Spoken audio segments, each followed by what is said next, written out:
Hey everybody, welcome to Workforce Gaming. I'm Doug, along with Brad. Hello.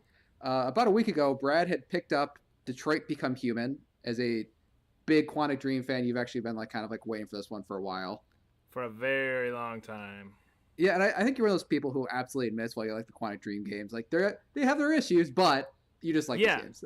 Yes. There is. You can sit here all day long and point out these issues to me, and I will agree with you 100%.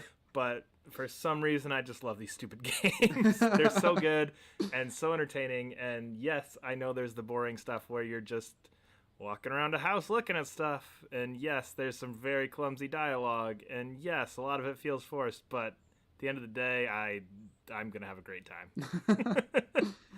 And I remember the big thing that both me and you were actually pretty excited about this because we both like lived in the Metro Detroit area for quite a while. I actually worked in Detroit. Was that this game was set in Detroit, and this was like a Yeah. huge selling point. I remember this trailer first came out. I was like, holy, whoa! There's a game set in Detroit, and like there's not even games set in Detroit, just period. Very Um, few, and like the ones that are few and far between definitely don't use it as a selling point. no, Like you've got no, games like LA Noire where it's like, okay, you are in LA, and Grand Theft Auto. I think does Grand Theft Auto model cities? no, but I don't. they're like set in like regions like New York. Yeah, It's and not. It's like not New York, not LA sort of yeah, thing. but I think a lot of those games like you can tell like, oh, this is very much this town, Yeah, and Detroit definitely doesn't have one of those.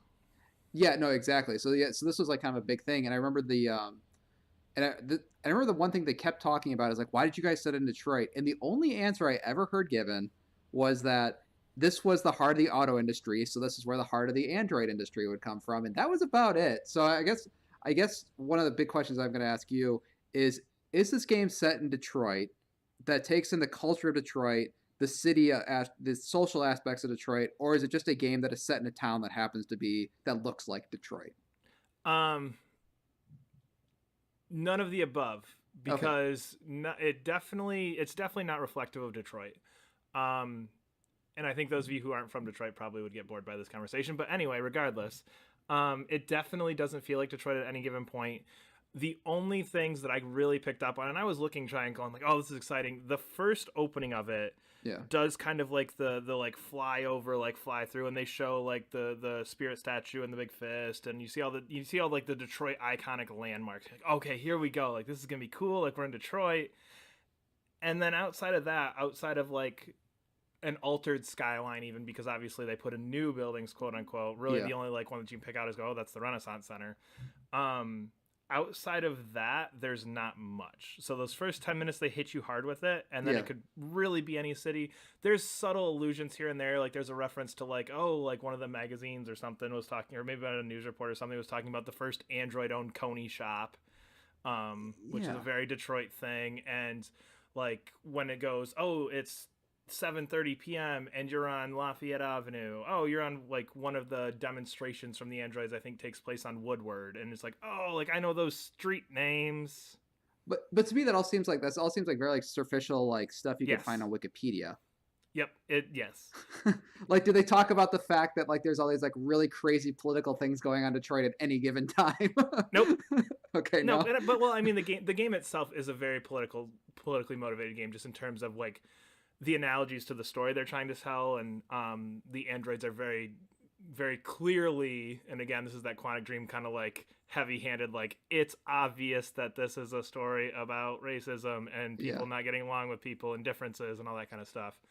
um but no, it doesn't touch on any of the major Detroit things outside of just kind of those like, Detroit is famous for Coney dogs. Okay, here's a reference to Coney Coney dogs. dogs, yeah. This statue is famous. Let's put it in the game.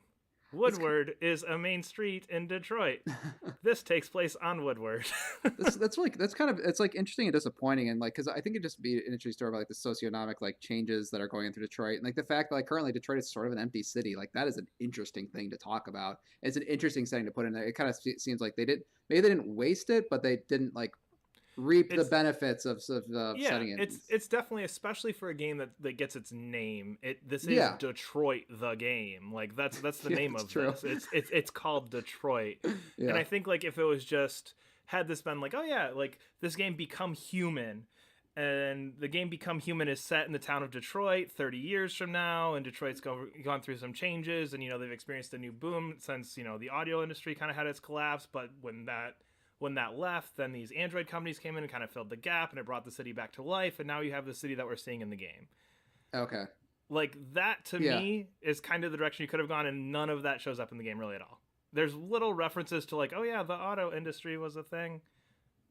Now there's androids. Yeah, it's funny because like the auto industry isn't even really there. It's like it's in Dearborn. But... yeah, it's about if you get on the highway and you go 20 miles in any direction, then you're there. yeah, exactly. So I guess kind of getting away from that because you did enjoy this game, so I don't want to. Yeah, the story of this game, which is I really enjoyed, really could take place in any city, and I think that's one of those things where like nobody else really is going to pick up on it. I think from outside of people like us who are either from there or have lived there for a while, worked around there. Yeah. It's one of those things where it's like, I think that hit my expectations a little bit with this, where I was like, oh, okay, I really like that, but that wasn't what I wanted. You know what I mean? That kind of feeling with it. Yeah. I guess one of the big things is sort of like, so I guess the story has the 3 characters sort of set up. How does that work? Yep. So it does kind of your normal like 3 main protagonists, and you kind of bounce around back and forth with each one. Yeah. You've got Connor, who is the police android that you see in the demo for the game that was kind of shown off 150 different ways. Yeah. Then you've got Marcus, who starts out the game working as the android butler servant of this older dude, and he basically he has a weird relationship with this guy who owns him, who's this older guy in a wheelchair. And the older guy, in comparison to a lot of the other ones, treats him very much like he's a human. Okay. At the beginning of the game, and then some things happen where you end up parting with that guy and kind of going and doing your own thing. And he ends up, I don't want to get too much into spoilers, but being a big piece in the revolution of what's happening with the androids, who are essentially becoming self-aware. Yeah. As the main story. And then you've got Kara, who is the abusive father trailer. She is the android in there. And her story, I think, is actually the most interesting because it starts with essentially that trailer, which if you followed this game, that trailer showed off most of just the opening of her story, where, hey, you're in this house. This father's clearly like not the best father. Yeah. And then, okay, how do you and the little girl get out of there, and where do you go from there as a little girl and an android? And again, androids are very much that early 1900s, mid 1900s racism thing, where it's like, oh yeah, get the androids on the back of the bus. Oh, androids aren't allowed in the store. And how are you as an android trying to take care of this little girl now that you've like kind of just out on the run on your own? So, I mean, how does that sort of, because I think the one thing with like Quantic Dream games in general is like there's like sort of like clumsy, like you even said, clumsy writing or like heavy handedness. Like, does it treat these topics well? Does it feel like they're well covered, or does it just feel like this is sort of like a superficial understanding of racism and doesn't really delve into it? It's like kind of like, I don't know. Does it feel like it handled it with some sort of care? It's definitely not like it's definitely not like, really seeing it, but I think it does it in a way where it is heavy-handed, it is clumsy, and you kind of have this feeling like, okay, I don't quite think that's the case, but I get what you're going with. Yeah. It never feels off-putting. Okay. It's never like you're like, okay, like, oh, this is what it. I don't know. It's kind of a weird thing just because it's definitely not done well, but it's definitely also not done in a way where you're like, this is offensive, and I feel like people who are in this situation now would be offended at the way it's being portrayed. Gotcha. Granted, obviously, not being somebody in a lot of these situations, I don't necessarily feel like I have the perspective that a lot of other people might have, but from my perspective, it felt like, okay, you did better than I expected. coming from who this is coming from, I feel like you did a better job of expecting, because I think we both had a conversation when that first trailer with the abusive father came out of like, I don't quite know if these are the guys who to tackle a situation like that. Yeah. And I never had that feeling like, oh, this is like insulting to people who are dealing with this kind of thing. Yeah. Well, I guess kind of moving away from sort of like the Detroit and the sort of just the clumsiness and stuff. Like, you did enjoy this game, so what are the aspects of this game that you did enjoy? Because I know like one of the big things is that I guess one of the big aspects of this game is they show this sort of flow chart that kind of pulled away the curtain actually showed how your decisions and stuff mattered. Did you like that aspect because you could actually see how your decisions were mattering, or did you feel like that was pulling away the curtain too much? I actually really liked it in the end. I was a little concerned about that just because you can see every decision, but after you go through each like chapter or level, I don't remember exactly what they're called, but Yeah. after you go through each chunk, it shows you the flow chart. And then what you can actually do is you can actually go back to that, and it will, before you go in, it will show you the flow chart and say, here's the choices you made last time. Oh, okay. Yeah. So, for example, trying to think of something not super spoiler. Like if you found out that the motel will not or will let you in for $40. Okay. That flowchart then is blocked off, and it says you found that out. There's 3 things that go off from that, and you didn't do any of those 3 things, but you Gotcha. did find that you could go to this other place and you could spend the night at this other place, Okay. right? Yeah. Yeah. And just seeing that, I think, gives you more of a perspective, because I've gone back and played through several of kind of the key scenes just to kind of see what happens in the other endings. So I think that's always super interesting. Yeah. It is nice just to be able to kind of have that looking back on it, and it's such a small thing that you finish it, it real quick goes pop pop pop pop pop pop pop pop pop. There you go. You click X, you move to the next screen, and you're done. Yeah. But it's almost one of those like new game plus things where having Okay. that foresight to be able to see like, oh, okay, because I did this, this happened. Or there were 1 or 2 spots where I went, oh, I didn't even realize there was a 5th thing to find in here. When you're trying to do like in the police demo where you're like, okay, I found this body, I went and found the guy's name in the girl's room, I saw this and this and this. There are a few parts where it's like, oh, I didn't even know that had I gone down the street a little bit further, there was this whole other giant flowchart of stuff I could have done. Oh, okay. That's kind of interesting. So I like it from that perspective of a post game more so than an actual as you're going through, of just being able to go like, okay, I really do want to see some of this stuff. Mm-hmm. Which in past games like this, you're just kind of stuck and you go, all right, I think I did this last time, so maybe if I try this, something else will happen. You can very clearly see the effects. But it does show, because I remember playing the demo. It shows you the flow. Would you prefer that they kind of hid all the flow charts until you beat it, and then now let's go back and look at the flow charts? Or does Yeah, it not? I don't think it matters too much again, because it's honestly it's a 15-second thing in between scenes, and those flow charts pretty much only come up when you're doing a character switch. Gotcha. Okay. So it almost goes that kind of nice, like, okay, here's a break point, like you were playing as Connor, flowchart, okay, now we're back to Marcus. And I think it almost serves as just that kind of nice little break here to second go, okay, like hang on for a second, remember where you're at. We're gonna jump back over to this character, because I think sometimes in these things where you're jumping character and character, you can kind of get lost in the like, okay, like I was doing that, now I'm here. It just gives you that pause to go back and look and see, like, okay, I did do that. Yep, that makes sense. Okay, that makes it. I guess one of the big things that we had talked about, well, when I played the demo, is like when the demo is over, it was interesting seeing how my changes, my options, I guess, sort of changed throughout that like one segment. But the big question that both me and you had was, once that segment was over, did you feel the repercussions of the decisions you made in that 5 or 10 scenes later? Oh yeah.